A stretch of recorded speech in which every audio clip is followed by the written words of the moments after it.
Hello. I would love to share with you some reflections that I nourish like all, I guess, human beings. And I constantly rethink the purpose of what I do. Transmission, music, technique, piano playing, know-hows, experience, helping young students get a shortcut to progress by the experience of the teacher. It seems a logical trade. But I also think in terms of civilization, culture, exchange. And I find that the classical music that piano teachers dispense is an ideology, a sociology, a philosophy of a Judeo-Christian West European age of enlightenment within 18th century, exploring on the periphery of these cultures through the music writing that are those of Russia, of Spain, of different areas of the Eurasian continent. And then you get further into the fact that the globalization, which originally is a market point of view, creates the opportunity, the curiosity, the desire of students from Asia to come to the Western old world, though their Asian world is way older than ours in many aspects. So we have to be all very always between Confucianism and Hinduism and the Christianity or the Judeo-Christianity.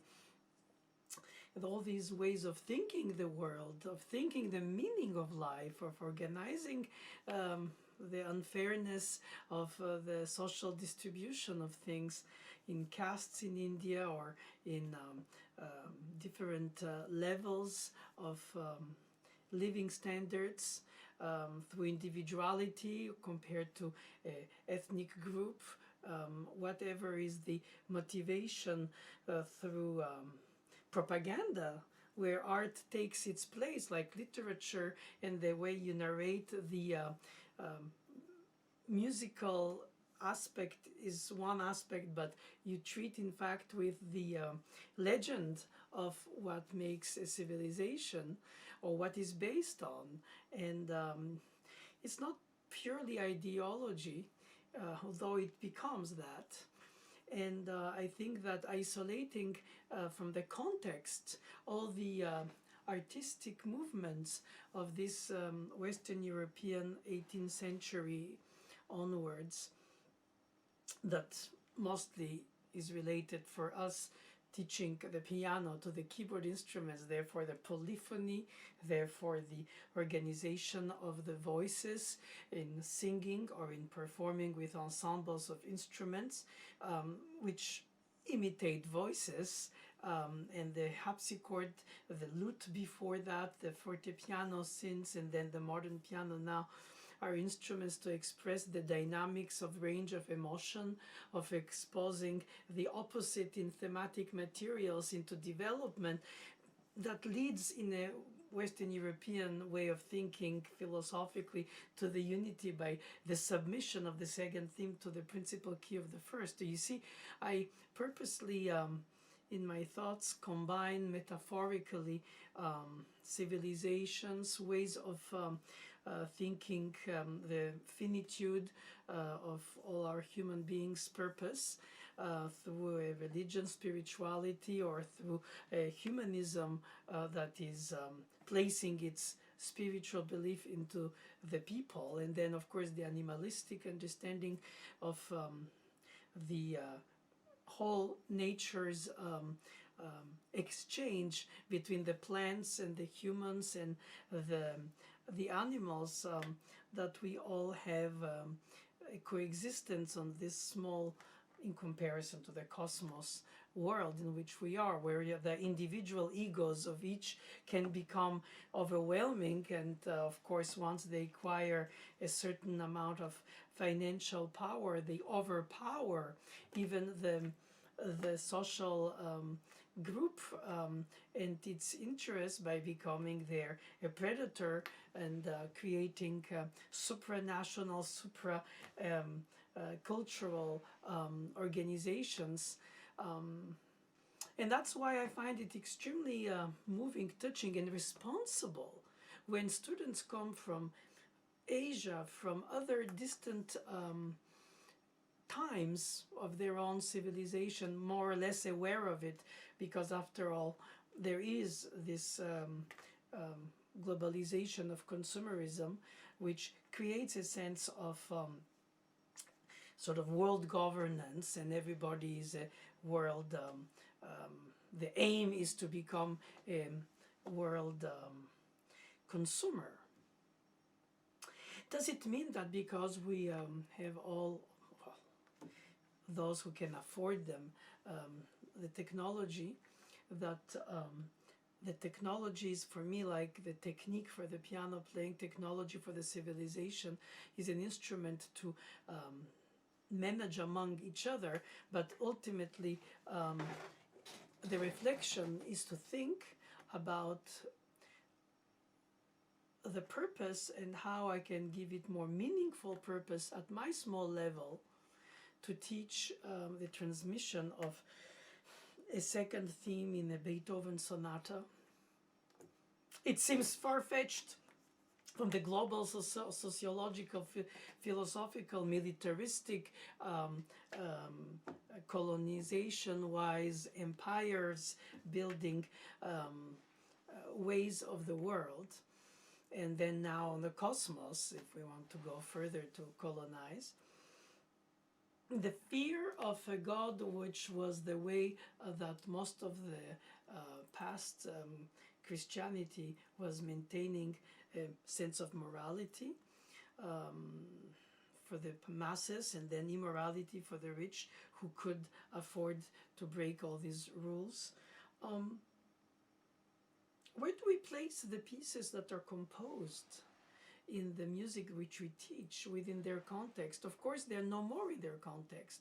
It's not the rich patrons for Beethoven or the rich landowners for Haydn who needed music for their basically soundtrack of their lives. And so they needed constant music, like they needed constant cooking and for their to be fed. And so in a way, music was part of their necessities. And of course, live music was ephemeral, so it had to be constantly produced. And therefore, there was an industrialization, even if that's too early a word, in the 18th century for music making. And of course, there is producing, rather, music making, music producing, production. And of course, essentially, music is an uplifter spiritually for the sacred works. And then the separation later in the 19th century and into the 20th century between the spiritual purpose of music, poetry, or combined together into cantatas or masses, and the music for entertainment, the music for reflection, after all. And essentially so, when you organize a fugue of voice leading is a way to organize nature, shape it. It's a humanistic point of view. And I find that taking out of context the pieces as we do, because we play music that is irrelevant to today's daily life of our students in terms of their travel speeds across continents. All this was totally foreign to the psychological essence of the pieces that we teach. So how do we do that? Do we do an immersion? Do we do a day dream combination of fantasy about idealizing that past in which this music at the time was its own present. And paradoxically, I find it very humbling actually that it's our own present with their own present that we extract from their past, and of course we transpose it into technique, into competitions in the terms of sportive ways, of people playing all Beethoven sonatas. But what does a Beethoven sonata mean to somebody who has a different construction of their through schooling or family or religion or philosophy mostly, organizing what are the values, the meaning, the individual compared to the group. A lot of that comes into the industry of the development of the instruments, of the way we carry this tradition. So it's not just enough to say I'm going to buy Henley and I'm going to have a teacher who has a certain knowledge of this experience and I will acquire it like, let's say I acquire a knowledge of a foreign language. Because in a way, beyond the meaning, what you learn in a foreign language is the way people think death, people think in their civilization, finitude, happiness, solace, sharing, grief. Is it because of medical progress that less children die at birth or women giving birth? Are we feeling less fragile because we think that we have, and we do technologically, ways for those who have the means only, of course. That is also the other sad part of the development of the progress. But it is a fact that it goes together with those phenomenal researches in science. And I like to think that when we work on piano technique, again, I use metaphorically as all the time. My brain functions only like that. I'm sorry for that. I hope it's not too confusing if you try to listen to my thoughts that go from one analogy to the next.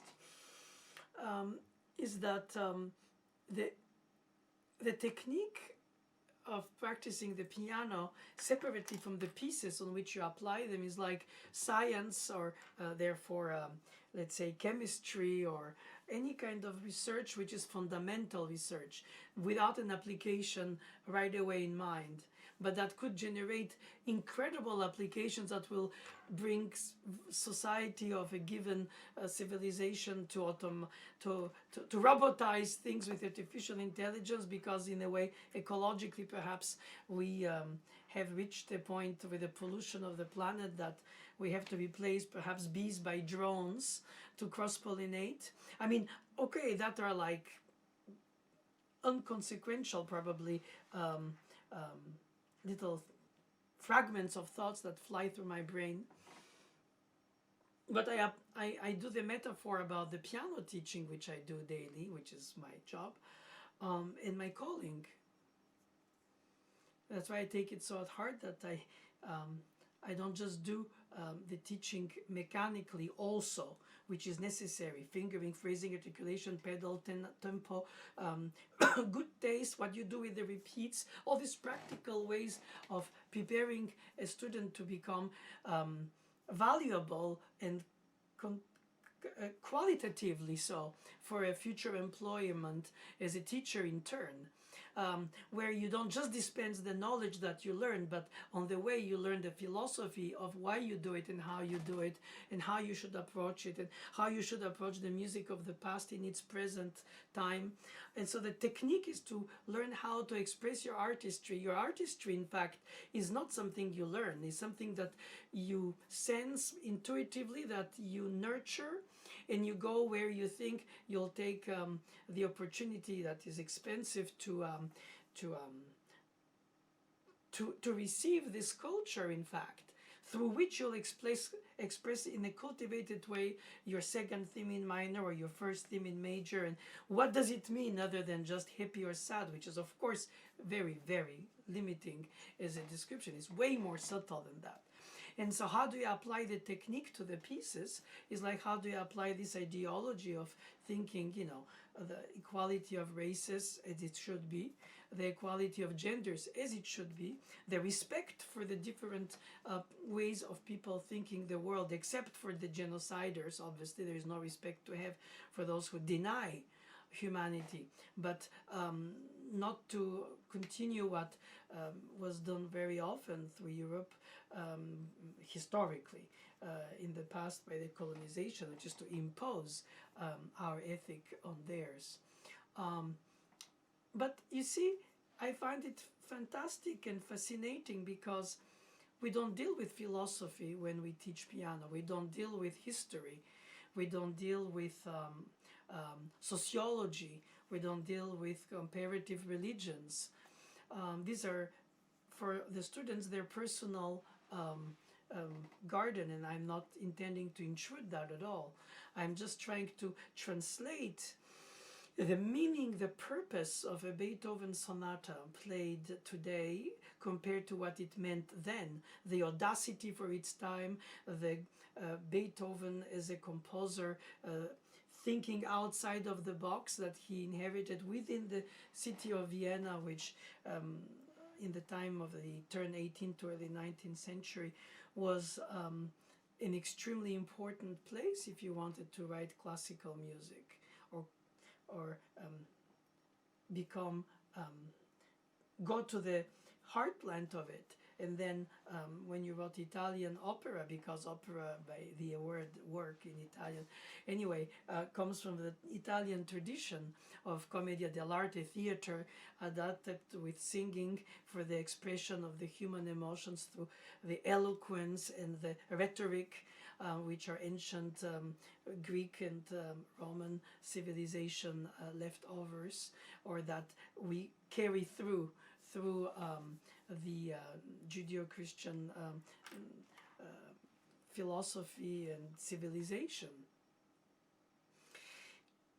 I constantly go from the, as you notice in my thinking process, and I reflect upon it myself while I'm sharing it with you, between the macro and the micro. You know, the great movements of transhumans, going from continent to others, which with whichever means since ever, and then the detail of a human individual's destiny, hopes, dreams, angsts, desire to go beyond the primary fear of survival compared to I don't know, animals, plants, poisons, viruses. It's eternal, not just now. In other words, somehow the cultivation is to take the natural state and develop a way of expressing our humanity through an artificial, which art by the essence means, representation of this humanity. So the question is, when, of course, you could play a Beethoven sonata only for the gymnastics of playing it.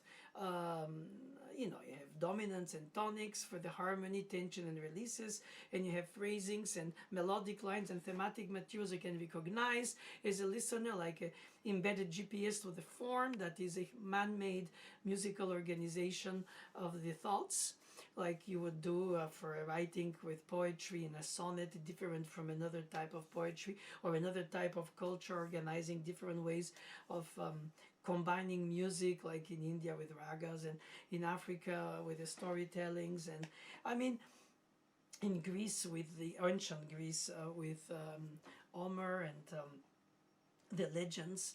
And in fact the storytelling is probably at the very base of the classical music non-verbal, meaning non-lyrics song, but instrumental performance of works which express humanity through psychological manipulation of the listener, who is induced to fear or feel a tension when you harmonize with diminished sevenths and when you harmonize with major triads. And again, that is very unsubtle and simplistic, but it is at the core of it, nevertheless. the cerebral development of the way of thinking, um, the purpose of it all, philosophically, brings us to rethink the language, the alphabet, the diphthongs, the way we hear music like a mother tongue by our ears first and repeat it before we add any meaning to these phonemes. And so when we do, we understand the purpose of a language, which is to transmit codified thoughts through sounds that we produce with our mouth and our throat and our breath. Or is it just a reflection of our ethnicity, of our experience of vowels and consonants? Is like animal language. We hear the dogs bark and etc. And the birds sing. We do sing too, but we don't sing like birds, and we could imitate birds on the piano. So artificial, you see. At all levels, I constantly find interaction between thinking the nature and the philosophy and the spiritualism and how we combat, in fact, mortality, ultimately, leaving a text that would be meaningful to people centuries later that can do something horrible with it, of intolerance, or perhaps something incredibly meaningful through their own humanity. It's not a calling for everybody to be selfless, but it is a very common fact that for survival purposes, almost animalistically in the sense of humans, part of this animal, all animals on earth, created creatures, to be egotistic in order to survive. So selflessness has at some point its, I guess, reaches its borders, and selfishness overtakes most of the time in the daily things. I have to be fed, I have to survive, I have to be not dying of thirst. Okay, it's apparently very basic, but then I don't have time to think about the tonal system or the atonal system of music, as long as I can survive. So once you can manage to organize your survival, then you start thinking about the purpose of that life, and then you start organizing. Already the cavemen were drawing their lives to the animals and themselves painted in the grottos, which meant that they wanted to leave an imprint. It's not only about narcissism, but factually it was a way to say, I was here. And in a way, a composer who left a manuscript that's barely understandable, and that, of course, musicologists today and publishers and recordings overwhelmingly explain to us and don't agree among themselves, which is very helpful, because in a way it leaves us to think about our own choices of interpretation ultimately. But nevertheless, it is a fact that some kind of document that is more or less decipherable contains emotional impact that can change, transform, inspire a life of somebody, regardless if you're into the music yourself or just somebody who says, my God, this music helped me fall in love with my spouse, or this music is representing my youth. And people connect often in their lives music for the portions of their lives that are meaningful to them, for their own spirituality or their own humanism. Of course, you have also military music, and you have all these purposeful musics, which are not exactly, I like to think of Da Vinci, this universal genius who developed so many weapons for the kings for whom he worked, as well as painted and made many drawings of such incredible subtlety and beauty. And it was the same person. He was curious for arts. He was curious for anatomy. He was curious for... basically, he was curious. And it's very simplistic to say Da Vinci was curious. I mean, it's like Naoumoff is really lacking subtlety in his thought process. I would say the devil's advocate to myself. But nevertheless, it bothers me moralistically. And who am I to impose a moral code of virtue to Da Vinci, who's everything and I'm nobody? I'm not here to criticize. Sometimes I'm with my free will. I can think outside of the box. I can say, okay, Haydn modulated this. In major, he used the flat six for deceptive cadence to delay the arrival on the tonic. I learn to understand, to decipher the intent, well, intents too, but intent of the composer, and beyond only the notation, which remains a little bit less suited to the details of the interpretation. After all, they were meant for the performers to complete by bringing it alive from the paper form where it's codified, that thought, musical thought. And you can say same with ancient languages that are no more used or barely used. You could say, okay, I'm going to do this speech that I'm doing to you now in Latin. But then how many people will hear me if I say it in Bulgarian, that I recall some of the words of my early childhood? There are that many people, but I speak in English because I feel like perhaps people from different cultures and continents who might listen to some of what I'm saying might be able to connect to my thoughts, disagree with them, which is what I assume and understand is part of the opening my reflection to you. But there is a language which is either a filter between two foreign people who exchange through a limited amount of vocabulary in a language that becomes some kind of a lingua franca, like something that connects us. But in order to really immerse yourself in the culture of the language, you have to be able to go into the literature, into their poetry, into their form of expression, oral, written, or whatever, from whichever continent, to have a deep respect, not just politically correct respect, but true respect, meaning honest, sincere, openness of mind, and say, I don't like, no, I don't understand, perhaps I'll try better. Not to have a sense of superiority, but a humility without losing self-confidence, which is a problem too, because as a teacher, I want to strengthen the self-confidence of my students by the facts of what I think the music they play means. And I want to make sure that in their playing, they transmit that meaning, not the way I like it, because then I don't have to teach, I just clone, like play like me. That's not, I don't think that's teaching. At best is perhaps raising, like you raise cattle or something for a purpose, which is to have their milk or their meat. No, that's not what I think. I think respectfully, I discover through students fresh point of view, inevitably so, because they arrived later than me to the piece, and it's very responsible for me moment of their discovery of the piece that I happen to have rediscovered several times through my now almost 40 years path of, not 50 years, of music making. It doesn't mean that I have the answers that are so solidly clustered that I just have to transmit them in this situation of the teacher knows and the student has to receive the knowledge. It is partly so, but it's partly also in an exchange.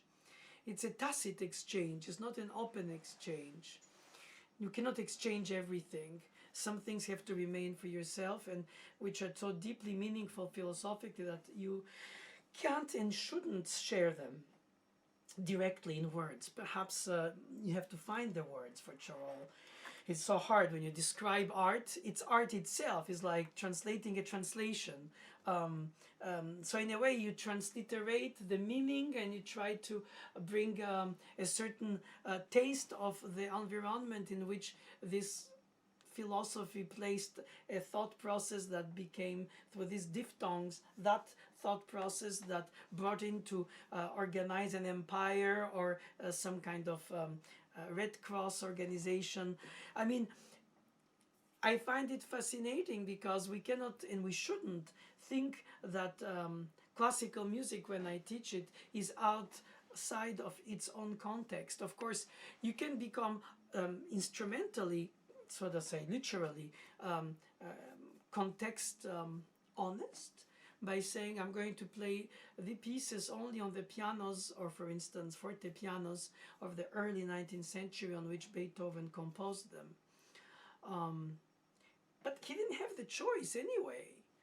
He would have composed them on whatever was the industry producing then, and becoming the instrument, in this case forte piano, before our modern piano. But change of paradigm with the harpsichord, that was plucked and this is hammered. But beyond the technology of it, which allows to have longer length of sound before the decay compared to the earlier ones, does it change the tempi, the way we think about an andante, when we can have longer, or with the pedal, or the acoustics? So we can artificially, let's say, lengthen the sound compared to what he experienced. And of course, in the harpsichord, you won't play a Rachmaninoff concerto, and on the piano of the modern day, you can play a Bach piece. Your way, not obviously his way, the way he heard it, in the tuning, in the pitch, in the sound production of the aesthetic of the sound that you expect, the equalness of the tuning compared to equality of the uneven fingers, sounding all even with the technique practicing. Because we come with a hand that has common tendons for 5 and 4 compared to 3 to 1, which are the grabbing fingers of humanity since it's dawn for our species. So what does it mean? It means that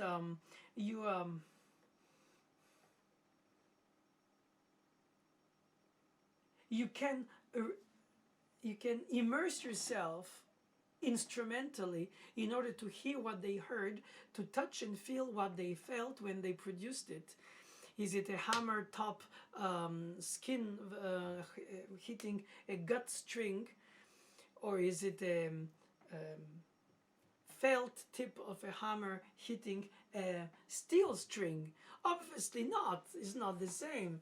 And rightfully so, developing the know-how and the understanding of the performance practice of a distant past through the instrument, but because of the instrument, therefore you get into the tempi, articulation, phrasings, delays, ways of expressing the dynamics, which are not only based on forte and piano before the instrument was invented with that terminology by Cristofari. But the point is that I think there is a universality of the message of the music from before the keyboard or through the different types of keyboards until today's, which is more universal in a way that allows us to play the music of today as well as the music of the past, lost in translation for some, according to the way the sounds are produced and lengthened. But then the metronome was an objective invention in 1820s Vienna by Melzel, who marketed it before the recording of the performance could be done. That was an objective tempo, and Beethoven wrote for some of his retroactively when he discovered this few years before he died, metronomic markings, and nobody plays them because the orchestra conductors would tell you that they're unplayably fast, unrealistically fast. Was it because he was deaf at that point and he didn't have an orchestra to hear but the piano to try and put retroactively on his earlier symphonies written before the metronome an objective tempo that is his will? And after all that, we touch the most important part of authenticity through scores, lost or not, translated through copies of students who reached us through the publishers. And today's Henley editions are the sort of forefront of the ideology of music teaching globally on classical music on all the continents that can have conservatories for music, the authenticity, the original text, ur-text. Most of the time we don't have the source material that proves it. And inevitably, interpretation in the primary sense of the word translation is what we do. Transliteration, literaturing, meaning you evoke or invoke a different paradigm on a different instrument, but you still find an incredible, as a performer on modern piano, satisfaction to play the beautiful harmonies that coat a musical storytelling through a melodic line or multiple layers of lines. And you enter into the atmosphere that is created by this combination of sounds, which are beyond only the combination of sounds. They become something that we communicate through our humanity, and I insist on that very much because I find that you play a Schumann piece. Of course, you don't have to know the life of Schumann to play it well, because you don't play his life, you play his piece, and his piece is part of his life. You could say that in that case, every creator's work is an emanation of themselves. It's like all life in one note: experience, hope, expression, meaning, sometimes despair, because to climb on the top of a mountain, again my allegories come always in mind spontaneously, is to make sacrifices, or to perhaps not even reach the top. But to better yourself at the sportive gymnastics level, or at the artistic level through dance, it's a gymnastic, but also spiritual, but also artistic. Whatever we put in these meanings of the words to us, technique at the base of it is the only way to reach the outer circles of the heart of what we want to be, which we think that by reaching it would satisfy our desire to become better cultivated, better technically performing, more reliable, communicating to the audience or to the other people through words in teaching or through sounds in performing. And in a way, there is a pedagogical aspect in an interpretation as well, when you insist on certain harmonic notes, or an upbeat or a downbeat, how you organize the pulse. In other words, you're like your conductor and your orchestra all by yourself on the piano, which is one of the rare instruments with the organ that, being polyphonic and having artificial connection to the sounds, because you don't touch directly the sound, or you feel the air in the pipe when you push the key of the organ, perhaps not totally as much as a string player feeling the vibration under the cushion of the tip of the finger, interrupting a string at a certain height in order to get a certain pitch and then a certain vibrato to express a human nature type of human voice. And the emotion, how much and where. The rubato in Chopin, where he never writes about it, but we associate it because of the bel canto connection to his music, evoking it on the piano. And same way the vibrato of a violin, viola, cello, string instrument, or in a group, in orchestra, they represent a lot the voce humana, the human voice. Like there is an organ stop about that has the vibrations of the in other words, everything is about expressing our humanity, and in a way the cultivated version of our humanity. The more we get knowledgeable about things that we are curious about, is not just an accumulation of knowledge by itself for itself. It's because it responds to a calling.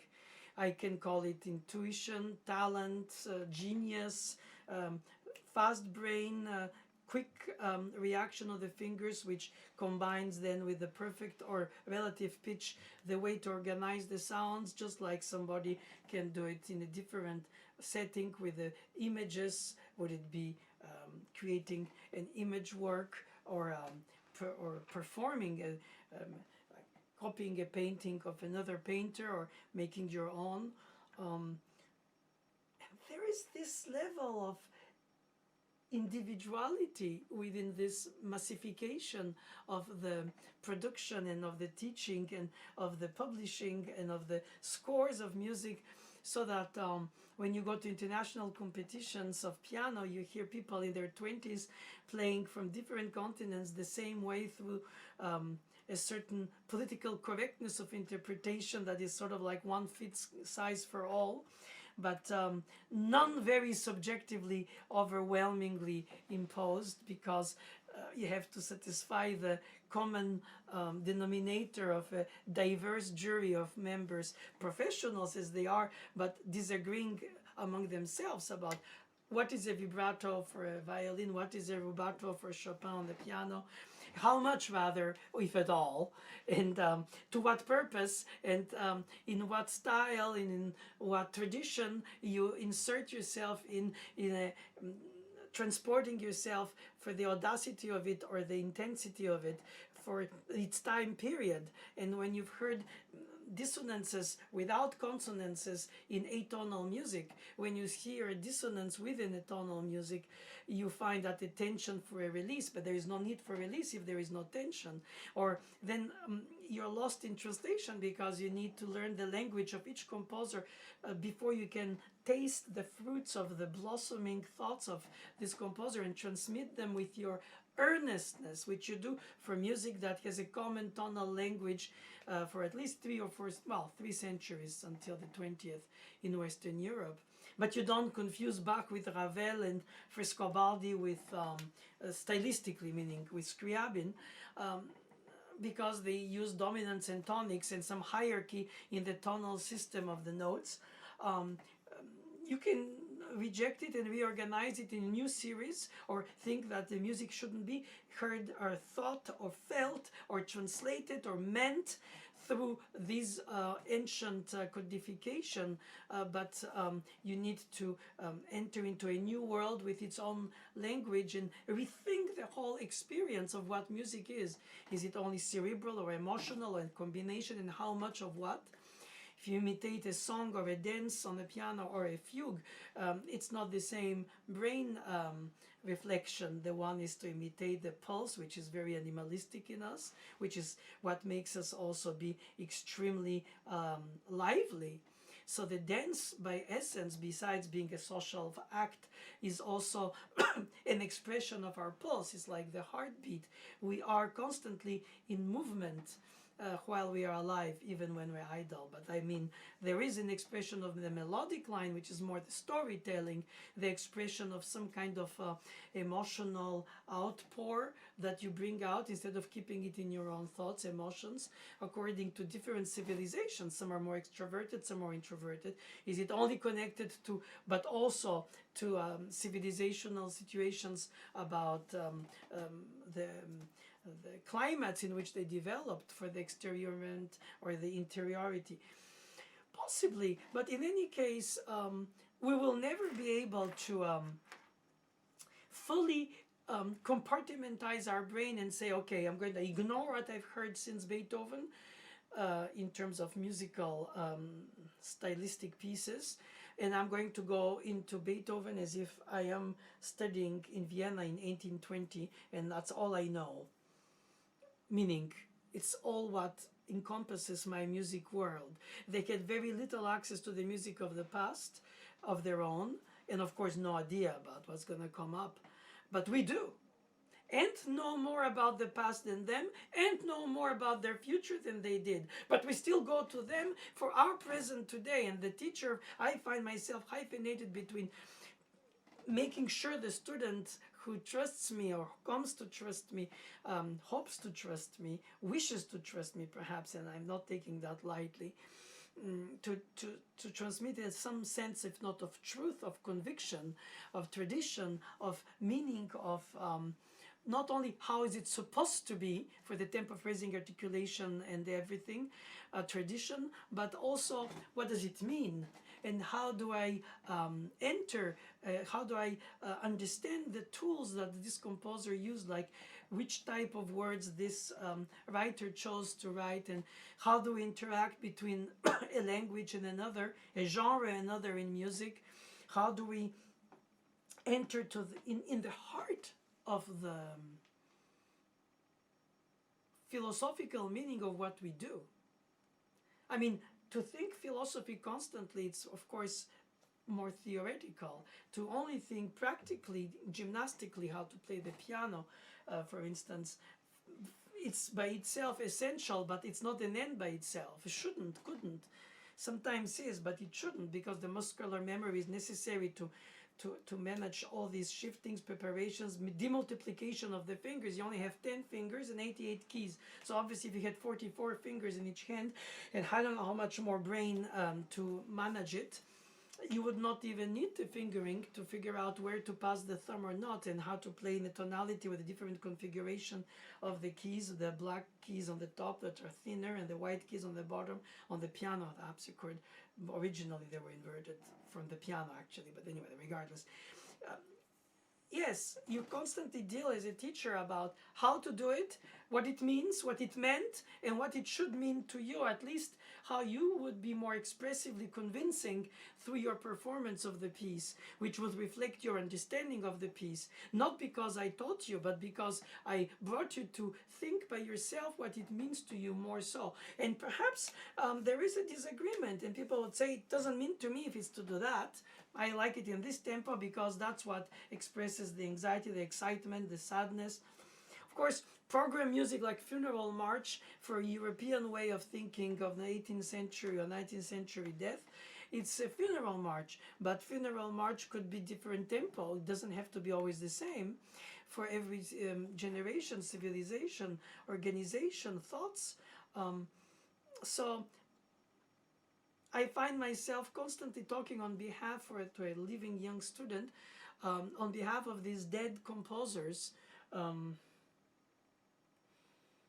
trying to always, if not logically, find the reason for which the thought came after the next, how they organized their form, that they got into this piece, which at the get-go has an end, unlike improvisation, because it's written, so you know where it ends, and you work towards learning how to play it, how to memorize it, how to serve it, how to master it, or at least manage it in front of people when you feel more nervous than when you're on your own, because there is a sense of extrovertedness and introvertedness, and practicing it repetitively takes out the juice of it, and it necessarily needs to be done in order for the brain to comprehend what the gestures have to do in order to play it.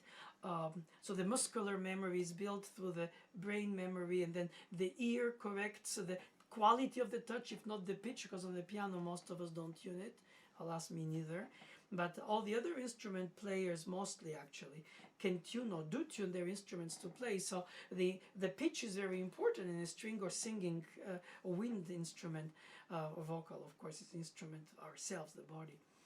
Piano is more remote, it goes through an action, somebody else tuned it most of the time, and so once these facts are set, we try to extract from it, from the particular sound of type of the given instrument and its responsive or not keyboard the way we are used to.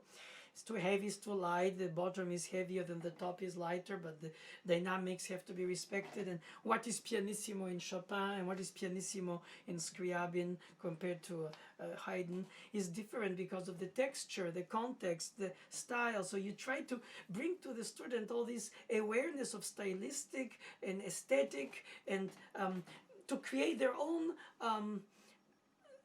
inner fabric of it, not just because you're satisfied that they play like you like. That would be, I think, very limiting as a pedagogical satisfaction. Though I must say, honestly, it's very rewarding. But it's very short term, and I prefer to smile at it than to take it narcissistically, seriously. Is that you bring to the student the capacity for the student to think against your own aesthetic, which is sort of like the ultimate teaching, to teach somebody to contradict you rather than raise a dog to obey you. The dependence of the teacher and the student goes to different direction at different levels. I find it fascinating, no matter what age of the teacher or age of the student, that we both face that score, whatever it is written on that page, trying to read into it what it means ultimately, constantly reread it and reread it.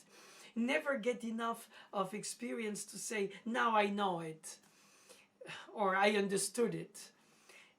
Perhaps some pieces do, perhaps some people do. I know that it's a lifelong path of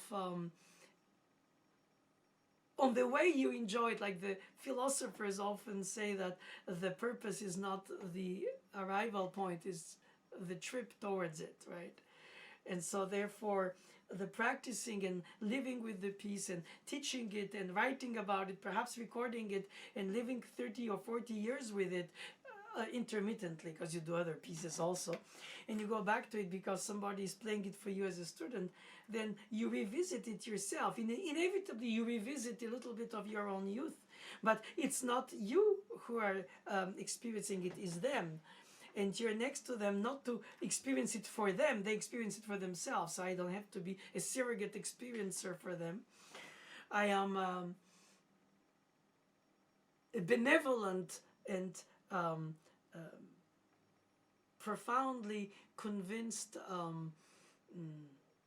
human that if I help them navigate through the questions that they have, that the notation leaves unanswered in the subtle innuendo details. Does a grace note sound even or is not supposed to be? Tradition, experience, aesthetic, analytical structure, understanding. Does the understanding bring me to like it better, or do I love it anyway without to understand it? And it's not because I understand it that I will play it better, but I think I will manage it better. I'll organize my thoughts better in order for them to flourish and blossom on their own, differently than the thoughts of what brought my teacher or my peer to experiencing that piece. In other words, it's a personal life travel experience that I like to think that I give the tools of to students. Like I help them get to build their own locks instead of giving them a key to a pre-ready lock, which then would be more cloning. Play like I feel, like I think, or like I ended up by thinking, because when I was young I didn't think like that. Now I play the andante in a way that is less slow but still very calm, but it can bring a sense of traction. But when I was younger I wanted to have the depth and the meaning, so I had to take time to organize my touch so I don't have a surprise accent that I cannot control on the keyboard. So the technique of controlling the touch can bring me to play the andante less slow, which then in turn brings me to play the meaning of the phrase connected to the next phrase in a different way than expressing it by a group of 4 bars, 8 or 16.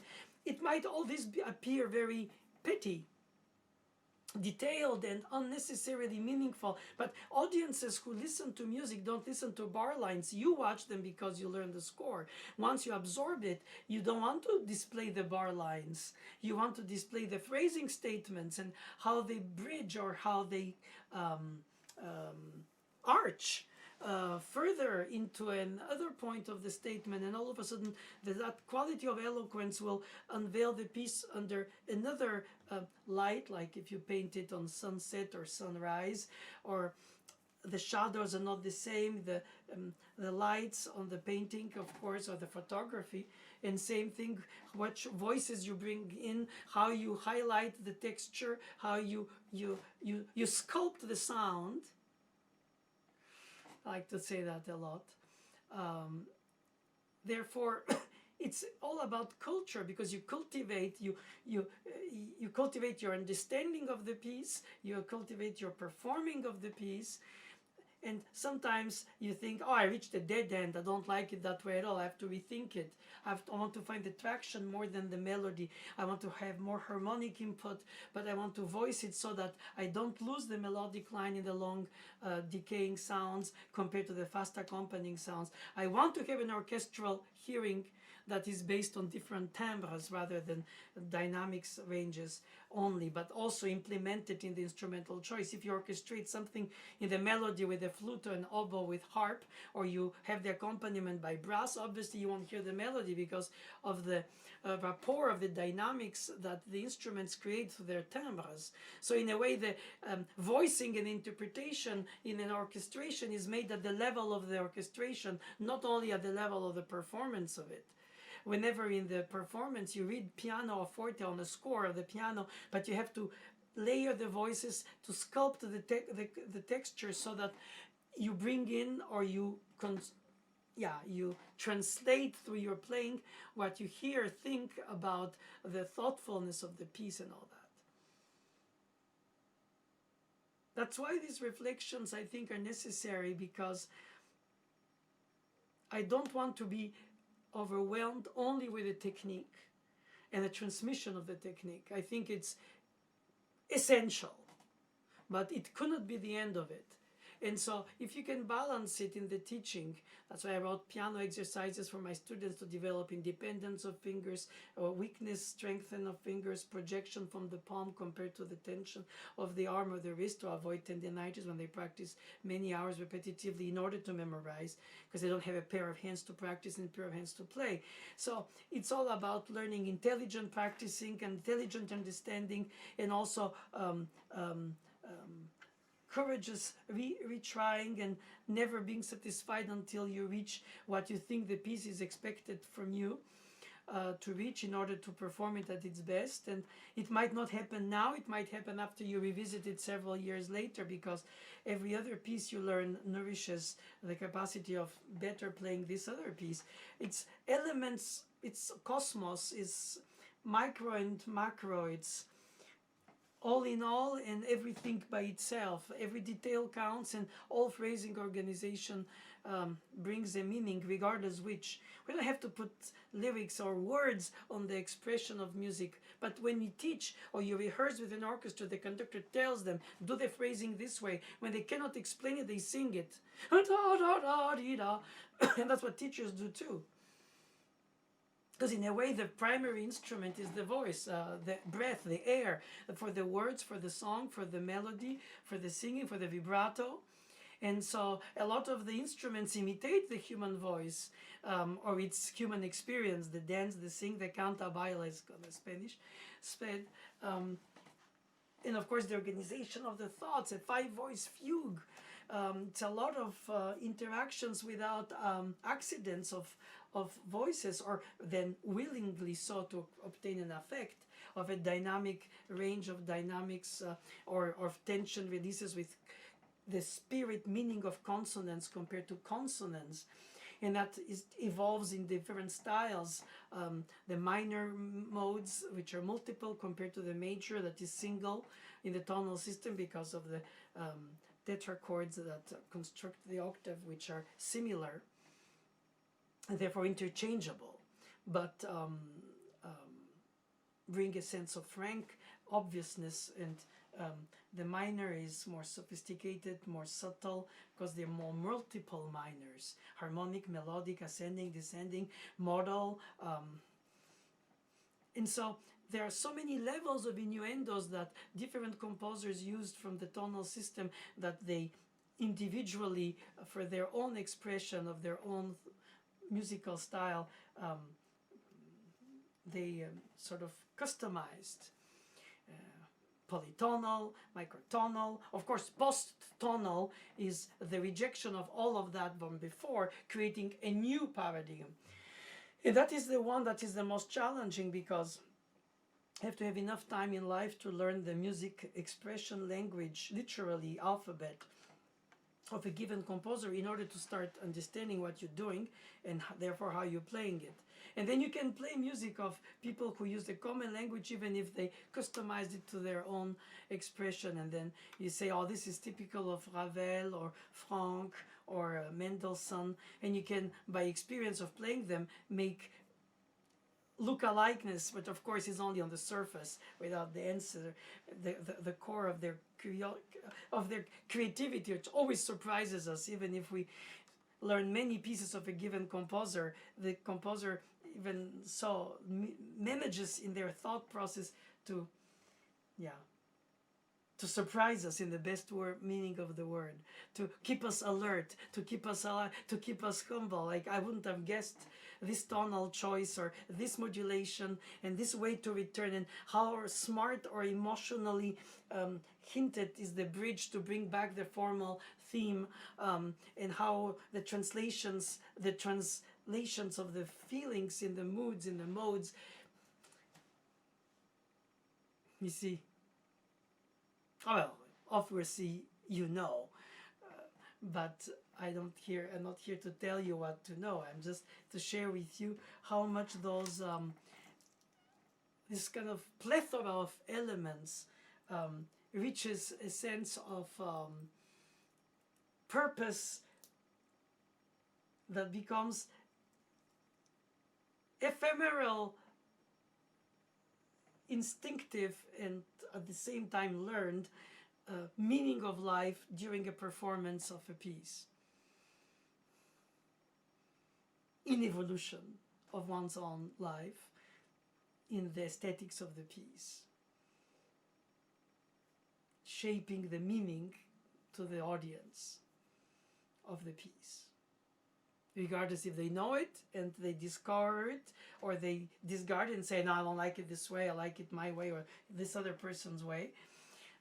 But it's your way, and your way is nourished by your drive, intuition, talent, calling, meaning. It's meaningful to you as much as to make a good sauce when you cook, to make a good phrasing and a combination of the sounds, of the harmony, just like the levels of different the ingredients in chemistry. I can imagine all these endless amount of analogies, because they help me in my thinking, and hopefully they help sometimes without to disconcert too much by their far-fetched ways sometimes through my thought process, the students to whom I want to convey these thoughts. Wisdom, youth, composers die young but already fully matured very early, and how we mature compared to what they heard, how they heard the music before us, in them, extracting it and leaving it on the paper for us, and we take it to put it back alive, or again alive. Even if we have comparisons of other people doing it compared to before, when they didn't, with us, no recordings. But we still have this individual connection.